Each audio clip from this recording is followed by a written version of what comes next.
Tiene el uso de la palabra la senadora Dolores Padierna Luna, del Grupo Parlamentario del Partido de la Revolución Democrática, para referirse al 60º aniversario del asalto al cuartel Moncada. Adelante, senadora. Agradezco a los grupos parlamentarios del PAN, del PRI, del Partido del Trabajo y Movimiento Ciudadano, del Partido Verde, que hayan aceptado tener hoy esta intervención. En 1961, cuando un ejército financiado y entrenado por Estados Unidos invadió Bahía de Cochinos en Cuba, el general Lázaro Cárdenas del Río quiso tomar un vuelo a La Habana. No lo consiguió, pues su avioneta había sido encadenada por órdenes del presidente López Mateos. Sin embargo, la historia registra que el 18 de abril de ese año, Cárdenas, subido en el toldo de un automóvil en el Zócalo de nuestra capital, encabezó un acto en el que miles de mexicanos rechazaron la pretensión imperial de someter a una pequeña nación que no aspiraba más que a ser libre e independiente. Las crónicas de la época relatan que la multitud guardó un total y respetuoso silencio cuando Cárdenas tomó la palabra desde el improvisado escenario para decir: en nuestra América, Cuba está siendo agredida y es necesario que los pueblos todos de Latinoamérica manifiesten su solidaridad. Muchos años han pasado, pero el cerco y las agresiones continúan. A pesar de los cambios ocurridos en el escenario geopolítico mundial y regional, Estados Unidos mantiene una criminal política de embargo económico y de cuando en cuando recicla la amenaza de una intervención militar directa en el hermano país del Caribe. A tono con esa política de agresión permanente, recientemente Estados Unidos volvió a incluir a Cuba en la lista de países terroristas. Arrogante y sordo, cuando se trata de defender sus intereses, Estados Unidos ha hecho caso omiso una y otra vez de las resoluciones de un gran número de organismos multilaterales que han condenado las políticas contra la isla, incluido el voto de México. Salvo algunos periodos vergonzosos, nuestro país ha mantenido con respeto la con esta nación hermana, las nociones de principios de política internacional marcados en nuestra Constitución, de no intervención y de libre autodeterminación. La relación entre México y Cuba rebasa con mucho los linderos de la diplomacia, tiene profundas raíces históricas y culturales y está afincada en gran medida en el encuentro de dos revoluciones que han dado identidad a los pueblos de América Latina, las revoluciones mexicana y cubana. Ciertamente han sido fuente de inspiración y guía para los pueblos del continente que luchan por mantener su independencia y que buscan la justicia y la libertad. En la relación entre nuestras naciones y nuestros pueblos, Fidel Castro Ruz ha sido sin duda una figura central. Para millones en México y en toda América Latina, la Revolución Cubana fue un acontecimiento de la mayor importancia.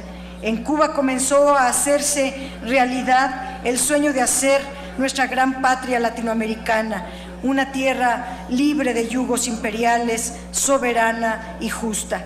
En esa historia, México tiene un lugar de privilegio. Cuando se acercaba el fin de la dictadura de Fulgencio Batista, el 17 de marzo de 1958, Fidel Castro envió una carta al pueblo mexicano. En ese documento, el comandante cubano reconocía la gesta de las primeras décadas del siglo XX y la relación profunda existente entre ambos países. Escribió Fidel: Revolución Mexicana, la Revolución de Cuba te saluda, evoca tu obra, se inspira en tus triunfos y emula tu ejemplo.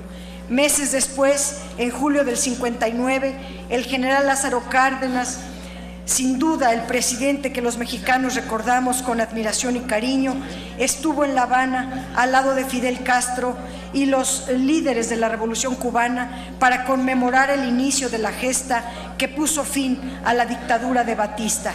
No fue casualidad que el presidente que nacionalizó el petróleo asistiera en julio de 1959 al acto de conmemoración del asalto al cuartel Moncada ocurrido 6 años atrás, en 1953. Al hablar en la multitudinaria concentración, Lázaro Cárdenas expresó palabras que, vistos los hechos de las siguientes décadas, no han perdido actualidad. Dijo el general Cárdenas: de haber sido la Revolución Cubana un simple cambio de hombres, no habría sido tan combatida como lo está siendo por los intereses oligárquicos extranjeros que han creado la leyenda negra de esta revolución. Esos mismos intereses crearon la leyenda negra de la Revolución Mexicana en sus campañas contra las reformas sociales emprendidas en nuestro país. La Revolución Mexicana, que dio jerarquía constitucional a la reforma agraria, recibió los más candentes de los intereses extranjeros. La relación entre uno de los más grandes estadistas mexicanos y el comandante Castro resume la existente relación entre nuestros dos países y ejemplifica como ninguna la profundidad de nuestros lazos y nuestros sueños de libertad e independencia. Más tarde, los buenos oficios del general Cárdenas permitieron la liberación de Castro y otros integrantes del movimiento 26 de julio. Gracias a ello fue que Fidel, Raúl, Abel Santamaría, el Che Guevara y muchos otros pudieran zarpar de nuestras costas y tras un penoso viaje regresar a la isla que los había visto partir al exilio. La relación entre México y Cuba, entre ambas revoluciones y entre ambos pueblos que aspiran a la libertad, se ha mantenido pese a las tremendas presiones del imperio, pese al aislamiento en que se ha tratado de mantener a la isla y muy a pesar de los diferendos diplomáticos. El 26 de julio no puede olvidarse que fue Martí el inspirador del puñado de jóvenes patriotas cubanos que decidieron poner fin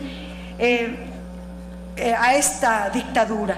Al final, al igual que Fidel, el apóstol de la independencia cubana, José Martí, pasó por tierras mexicanas. En ambos casos, ese tránsito fue fundamental en la formación y en la mirada única que construyeron sobre nuestra América.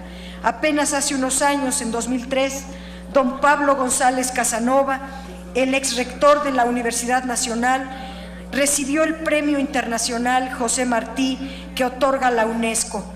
En su discurso de aceptación, recordó que la conducta de Martí ensambla estilo, pensamiento y política con valores éticos incomparables, hoy compartidos por varios millones de cubanos. Maestro universal, siguió González Casanova, es imposible pensar en otro mundo posible sin las lecciones de José Martí. Con perdón del doctor González Casanova, tomo algunas más de sus palabras para rebatir a quienes ignoran o minimizan los logros de Cuba.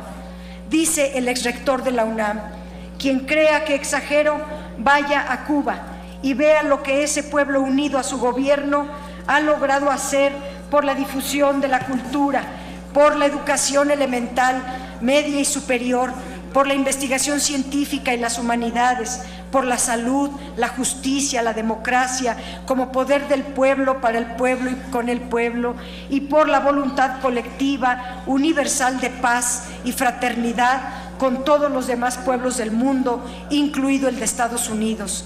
Ejemplo extraordinario en la superación de las contradicciones, limitaciones o errores de Cuba, su pueblo y su gobierno reconocen con razón en Martí, el autor intelectual de su revolución. Los prófugos de la izquierda, los conversos que venden al mejor postor, han tratado de fijar la idea de que en América Latina hay una izquierda buena y una izquierda mala. Pero la izquierda, que es una en su diversidad y en su pluralidad, los ha desmentido. Por ejemplo, en boca del expresidente Lula da Silva, quien en diversos foros ha destacado el hecho de que hace 20 años la izquierda solo estuviera en poder de Cuba y que hoy los movimientos y partidos que buscan afanosamente mayor democracia con justicia estén gobernando buena parte de América Latina. A pesar de su retiro del poder por razones de salud, el comandante Fidel Castro ha continuado ofreciendo su experiencia y sabiduría a través de incontables escritos y de frecuentes encuentros con importantes líderes latinoamericanos. Este reconocimiento que le entrega hoy la Comisión Permanente del Congreso de la Unión es, por un lado, testimonio de una relación basada en el respeto mutuo, la no injerencia en los asuntos internos y la cooperación mutua. Refleja también nuestro rechazo a las políticas de castigo que naciones más poderosas, económica y militarmente, quieren imponer en nuestros países. En el arribo a la aldea global se ha tratado de obligar a todas las naciones a seguir un solo modelo de desarrollo, una sola ruta trazada desde los centros financieros internacionales, renunciar a los principios de nuestra política exterior, considerar la libre autodeterminación un postulado obsoleto, no significaría más que abrir la puerta a nuevos impulsos expansionistas de las potencias. Por esa razón, con Pablo González Casanova decimos: el ser humano sin contradicciones es una entelequia. Los muchos escogemos nuestras contradicciones con Cuba, su pueblo y su gobierno, y esperamos ser miles de millones que luchemos con firmeza por la defensa de esa pequeña isla que ha llevado mucho más lejos que cualquier otro país del mundo la práctica de la liberación, la democracia y el socialismo. Cuba merece nuestro apoyo contra cualquier argumento falaz que se sume a las justificaciones del bloqueo y la intervención anunciada. Finalmente, señor presidente, le suplicaría pudiera hacer la entrega de un diploma al comandante Fidel Castro conmemorativo del 60 aniversario de la Revolución de Cuba. Lo recibirá la ciudadana Ismari González Miró, encargada de negocios de la Embajada de Cuba en México. Con mucho gusto, senadora. Es un honor para esta presidencia.